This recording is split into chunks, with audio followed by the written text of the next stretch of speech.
നമസ്കാരം, കൊട്ടാരക്കര മീഡിയയിലേക്ക് സ്വാഗതം. സംസ്ഥാനത്ത് മഞ്ഞ, പിങ്ക് മുൻഗണനാ റേഷൻ കാർഡ് അംഗങ്ങളുടെ മസ്റ്ററിംഗ് തുടരാൻ ഭക്ഷ്യവകുപ്പിന്റെ തീരുമാനം.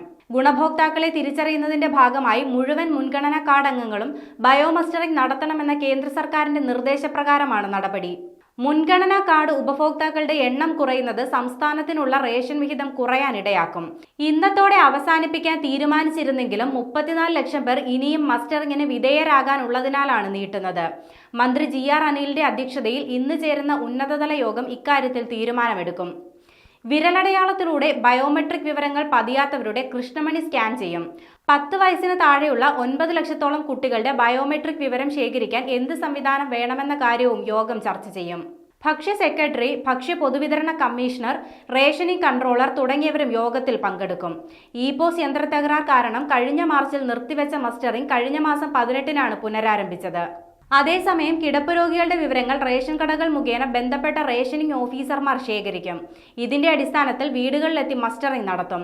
ചില റേഷൻ കട ഉടമകൾ രോഗികളുടെ വീട്ടിലെത്തി മസ്റ്ററിംഗ് നടത്തിയിരുന്നു. കൂടാതെ ആധാറിലെയും റേഷൻ കാർഡിലെയും പേരുകളിലെ പൊരുത്തക്കേടുകൾ മൂലം മസ്റ്ററിംഗ് അസാധുവായവർ കാർഡിലെ പേരുകൾ തിരുത്തേണ്ടി വരും. 1 ലക്ഷത്തിലേറെ പേരുടെ മസ്റ്ററിംഗ് ഇതുമൂലം താലൂക്ക് സപ്ലൈ ഓഫീസർമാർ അംഗീകരിക്കാത്തതിനാൽ അസാധുവായിരുന്നു.